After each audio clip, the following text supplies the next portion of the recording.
Bonjour Sarah. Hello Justine. Merci en tout cas d'être là pour partager ton expérience avec Care. En plus, je crois que tu as la particularité d'être freelance, il me semble, aujourd'hui.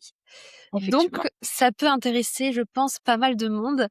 Alors, avant de commencer à parler de tout ça, de la formation, du fait que tu sois freelance, est-ce que tu peux te présenter, donc expliquer qui tu es, d'où tu viens et ce que tu faisais avant la formation? Bien sûr.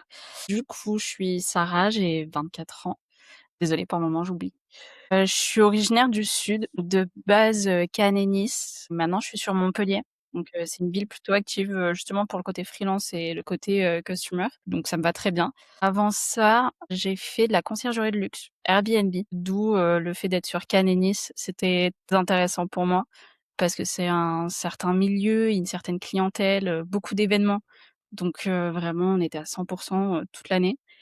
Et le côté, customer care, pour moi, du coup, en freelance, qui est beaucoup plus calme maintenant sur Montpellier, mais heu, mais ça a été un changement, nécessaire. Donc, quand tu faisais de la conciergerie de luxe, t'étais aussi à ton compte ou tu faisais ça en tant Je fais ça qu'employé? à mon compte, ouais. Ok. J'ai monté ma société, en fait, avec mon frère, justement.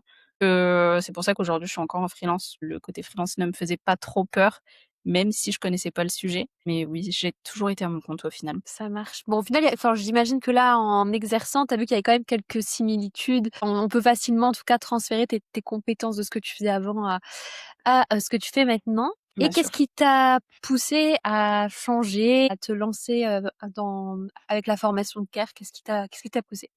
Alors, il m'a fallu du temps. Il m'a fallu 1 an pour prendre cette décision. Donc ça a été une longue réflexion. Mais en fait, je suis quelqu'un qui est hyper active et j'ai toujours aimé dans ma boîte en tout cas, la résolution de problèmes. C'était le terrain où j'avais le plus de facilité. On était 2 donc on s'est partagé les missions. C'est vrai que moi ces missions-là, ça me revenait souvent. Et en fait au début, je me suis vachement orientée sur le Customer Success Manager. On n'en entendait pas parler. Très peu de gens étaient capables de dire ce que c'était vraiment, quelles étaient les missions, quelles étaient les attentes. Et donc en me renseignant petit à petit, Care est ressorti. Et justement, je me suis un peu, focus sur ce côté-là et sur, ce que les gens pouvaient apporter. Avant de faire cette formation, j'ai contacté de mémoire 5 élèves, de différentes promotions pour justement obtenir des informations, voir avec eux, en fait, ce que ça leur avait apporté. Et je suis tombée sur des élèves où ils avaient fait la formation au tout début de sa création, où ça durait Ok. 2 semaines. Et en fait, j'ai eu vraiment des retours différents parce que quand ça durait 2 semaines, ils me disaient: «Mais en fait, c'est hyper court et tout. Vas-y, lance-toi, n'aie pas peur, vraiment fais-le, tu vas voir, ça t'apporte plein de choses. Même si tu décides de pas faire ça au final, tu vas apprendre». J'ai dit: «Bon, OK» et puis je suis tombée sur d'autres qui justement ça a duré 1 mois et en fait, ils m'ont dit: «Franchement, le mois, il passe trop vite. Tu vois pas tout ce que tu apprends parce que c'est hyper intensif, mais c'est hyper enrichissant». Donc vraiment, j'ai toujours eu des avis positifs. Donc je me suis dit: «OK, en fait, vas-y». Et moi, sur ce côté-là, sur le métier de Customer Success Manager, c'était vraiment faire le lien avec le client. En fait, c'est ce que j'aimais, je le faisais déjà, donc j'avais besoin d'un travail où c'était, la mission principale. Donc c'est pour Trop ça que, cool. j'ai choisi cette formation. Bon, bah, merci à eux, en tout cas, à chaque fois de parler en bien de la formation. Ça fait plaisir, ça veut dire qu'on les a marqués. Par contre, enfin, c'est une petite parenthèse, on n'a jamais été fait une formation de 2 semaines, ça a toujours été soit 6 semaines, soit 4 semaines. Bon, enfin, Tombée c'est sur une élève, j'ai son nom en tête, mais ouais, elle c'est m'a pas dit, grave. c'était 2 semaines, un certain prix et j'étais en mode: «Bah OK, enfin si tu Peut-être en qu'elle avais». avait passé 2 semaines, c'est vrai. Je sais pas, je sais pas. Bref, c'est la petite histoire où je sais pas enfin, ce que c'est, mais bon. OK, ça y est, tu t'es inscrit, tu t'as décidé de t'inscrire à la formation. Qu'est-ce qui t'a marqué? Comment ça s'est passé durant ces 4 semaines de formation? L'accompagnement en vrai, parce que, du coup on était à distance, c'était en visio, on est quand même nombreux par promotion. Mais il y a toujours quelqu'un qui est là pour faire le lien entre nous, même si on se soutient entre, élèves, on va dire. Mais il y a toujours quelqu'un qui est là pour faire le lien, en fait, et nous rassurer quand, on va faire quelque chose qu'on connaît pas ou alors qu'on n'est pas sûr de nous. Hem, Moi, j'ai adoré le côté, où on m'a vraiment appris à refaire mon CV. Je suis quelqu'un qui n'a jamais fait de CV de base, donc c'est très compliqué pour moi. Et tout ce qui était sur le côté recrutement, en fait, de vraiment se faire comprendre et de se faire valoir, parce que moi, j'ai toujours été freinée sur ce côté-là où justement, au début, j'ai fait cette formation, je me suis dit: «Je vais tenter les CDI parce que ça m'intéresse aussi» Et en fait, on m'a toujours dit en entretien: «Mais pourquoi redevenir salarié alors que tu as été, à ta boîte, en fait?» Enfin, c'est un peu compliqué, tu pas l'impression que tu vas avoir un problème justement avec le côté où il y a un manager, il y a quelqu'un au-dessus de toi qui décide. Et en fait, j'ai eu de la chance d'être accompagnée sur ce côté-là et vraiment rassurée. Après ce qui m'a marquée aussi, c'est les animateurs. Franchement, il y a plein de sujets, ils sont très complexes, ils sont très intensifs, mais il y a toujours quelqu'un pour les présenter d'une manière, hem, avec de l'expérience. Où justement, en fait, c'est vraiment le terrain qui parle et moi, c'était ça qui m'intéressait. Trop cool. Bon, ça fait plaisir d'avoir ce retour et donc justement, tu parles de la partie recrutement, et c'est vrai qu'en fait, quand on parle de recrutement, on pense tout de suite à on va chercher un CDI, mais au final, on a plusieurs candidats comme toi, bah, qui continuent soit d'être en freelance puisque tu l'étais ou alors qui se lancent carrément en freelance et au final, c'est quand même une recherche d'emploi. On va quand même faire un CV, on va quand même faire ses candidatures et cetera. Et toi, comment ça s'est passé? Est-ce que tu as commencé, avant la formation, pendant, après? Ça a été, très rapide pour moi, mais j'ai pas du tout commencé pendant la formation, pour le coup. Je me sentais pas légitime de, en fait, postuler alors que je savais pas tout. Donc j'ai commencé, la semaine après la formation et une semaine après, j'ai eu un premier entretien en freelance et en fait, on a tout de suite matché et ça a démarré comme ça et aujourd'hui, on a un partenariat et voilà, je C'est grandis génial. petit à petit. C'est génial, donc finalement, tu as pas fait tant de candidatures, ça a été, Non, oh, c'est trop vraiment bien. 7 jours.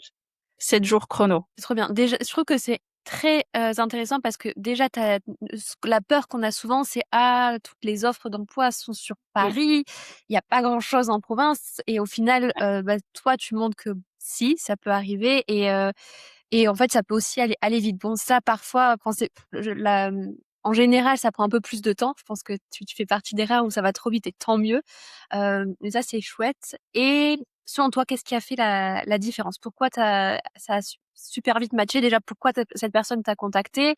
Et qu'est-ce qui a fait la différence durant les entretiens? Je pense que je suis tombée au bon moment sur la bonne offre. Je scrutais pas forcément les réseaux, que ce soit LinkedIn, Welcome to the Jungle. À la première annonce qui sortait, il fallait que j'envoie mon CV. J'ai vraiment été piano et en fait, il y a une annonce qui est tombée, il y avait, déjà 3 candidats dessus. Je me suis dit: «Bah, en fait, on va tenter, on sait jamais» et du coup, j'ai envoyé mon CV. J'ai pas eu de retour, je crois, les 3 premiers jours. Et en fait, on m'a contactée, on m'a dit: «Écoute, on a vu ton CV, c'est assez intéressant, on voit que tu sors d'une formation. Parle-nous, de ton expérience sur la formation, mais aussi sur ton passé».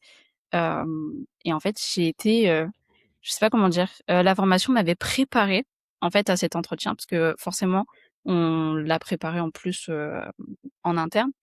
Mais en fait, j'ai vraiment été préparée mentalement à quel, point, faible on allait, appuyer en fait et me dire, «Écoute, nous on attend ça. Est-ce que ta formation te l'a apporté?» Et en fait, j'ai pas douté. J'ai eu confiance en ce que je venais de faire parce que j'ai quand même passé un mois derrière mon écran à apprendre des choses.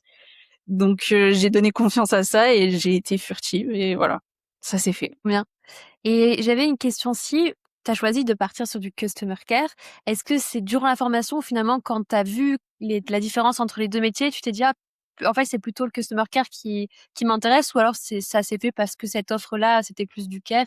Comment voilà, Formation, en fait, on a eu, j'ai plus son prénom, mais on a eu une intervenante qui Mathilde, oui. faisait ce métier-là et en fait, c'était la première de toute la promo à faire ce métier-là et quand elle expliquait ses missions, je me suis dit: «Mais en fait, il y a quelque chose». C'est vrai, j'en ai pas forcément entendu parler de ce métier-là aussi. On est quand même en train d'apprendre les bases de ça aussi, donc pourquoi pas se renseigner?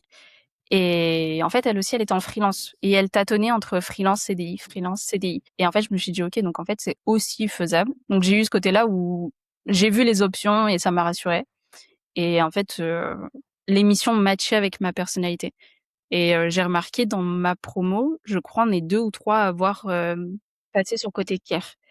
Donc on n'est pas forcément beaucoup par promo à choisir cette option, mais parce que pareil, en dehors, il y a personne qui en parle. Donc si, care ne m'en avait pas parlé, bah, j'aurais sûrement pas connu ce métier-là. Et ça fait sens parce que tout à l'heure, quand je t'ai demandé de te présenter et de raconter ton parcours, tu m'as tout de suite dit, moi, j'aime la résolution de problèmes. C'était fait pour toi, finalement. C'est trop chouette. Est-ce que tu peux me raconter comment ça se passe? C'est quoi tes missions? Et avec quelle entreprise tu travailles? C'est dans quel secteur? Pour voir si, en fait, aussi, tu sais, par rapport à ce que tu faisais avant, est-ce que c'est un lien? Est-ce que c'est totalement différent? Pas du tout. Il y a pas de lien entre les 2. Alors aujourd'hui, je suis en partenariat avec, Squad. Donc c'est, une entreprise justement qui recrute des freelanceurs, et qui les met en relation avec d'autres entreprises. Donc je travaille avec Squad et Indy dans la compta et la compta, c'est très compliqué. J'ai été formée, je crois pendant 1 semaine et demie en compta. Donc autant dire que je suis une vache espagnole, en maths en plus. Donc je suis arrivée dans un milieu où j'ai pris peur. Je me suis dit: «Ah ouais, ça va être compliqué quand même, ça va être intensif». Je suis en 100 télétravail. En soi, on n'a pas de bureau, donc on se parle, par Slack. Je me suis dit: «En fait, si imaginons j'ai une question, ma manageuse met 6 heures à répondre, on fait comment?» Mais j'ai tenté le coup et au final, ça fait 3 mois maintenant et franchement, ça se passe trop bien. Faut se lancer, en fait. Mais ouais, je connaissais rien. Moi, J'ai eu ma boîte, mais la compta, c'était pas moi, hein. Mais souvent, tu sais, ça, c'est intéressant parce que on va dans des secteurs auxquels on ne pensait pas au début, puis peut-être qui nous attiraient pas. Et au final, je trouve que c'est hyper enrichissant parce qu'on apprend le métier et on apprend aussi du secteur. Et bon, voilà, je trouve que c'est toujours sympa. Trop chouette. Et qu'est-ce que tu préfères finalement dans ton poste, dans tes missions? Alors, il y a plusieurs, choses parce qu'en soi, on est, beaucoup par, intercom, donc c'est que du chat. Ça, c'est quelque chose qui m'avantage parce que c'est un sujet compliqué. Donc, que ce soit en mail ou en téléphone, l'échange, il est pas fluide et franchement, ça me compliquerait la tâche énormément. Aujourd'hui, on a des clients qui sont hyper diversifiés. Ça aussi, ça me permet aussi de continuer à apprendre, en fait, tous les jours. Là, je pense à aujourd'hui, j'ai eu 3 conversations, ça fait peut-être 72 heures que je suis dessus, mais en vrai, je crée du lien à travers un chat. Donc vraiment, je me serais jamais dit: «Je vais créer du lien avec quelqu'un qui est en train de faire sa compta et qui est en train de galérer et moi, je vais lui venir en aide» et en fait, je m'attendais pas à ça et au final, c'est une satisfaction personnelle et donc j'en suis contente et c'est le but aussi de mon travail. Ouais. Franchement. C'est trop bien. Surtout que pour, enfin, j'imagine tous les entrepreneurs et chefs d'entreprise que tu dois avoir, c'est toujours des sujets compliqués. Donc, si ils peuvent avoir ton aide, une personne est là pour les aider, je pense que ça les rassure. Trop chouette. Ouais. Est-ce que, sur tout ce qu'on s'est dit, est-ce que tu as des choses à ajouter, des questions peut-être que je t'ai pas posées et des points qui te semblent importants d'ajouter sur la formation et le avant-après finalement?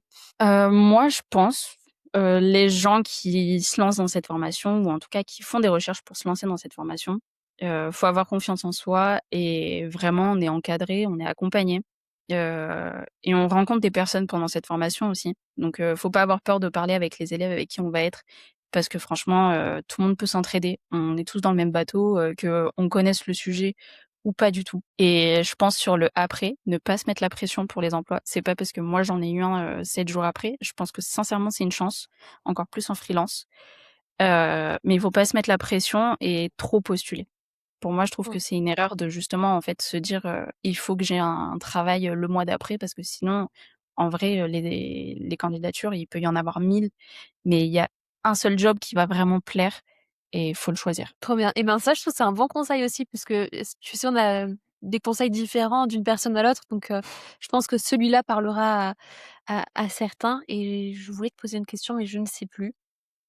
Tant pis, ce sera pour une autre fois. Voilà. C'est pas grave. Oui, ça sera pour une autre fois. En tout cas, merci à toi. Oui, si, ça y est, j'ai trouvé.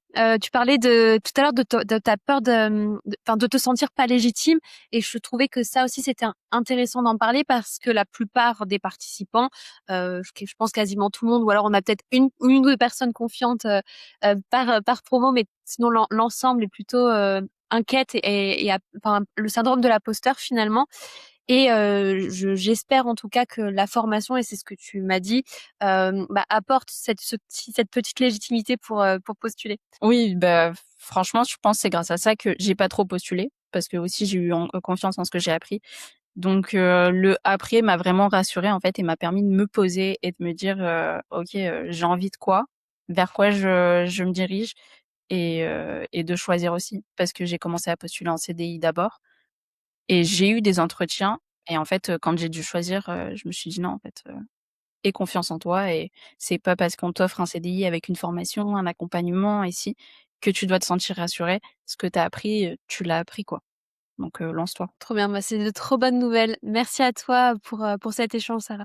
Je t'en prie. À bientôt.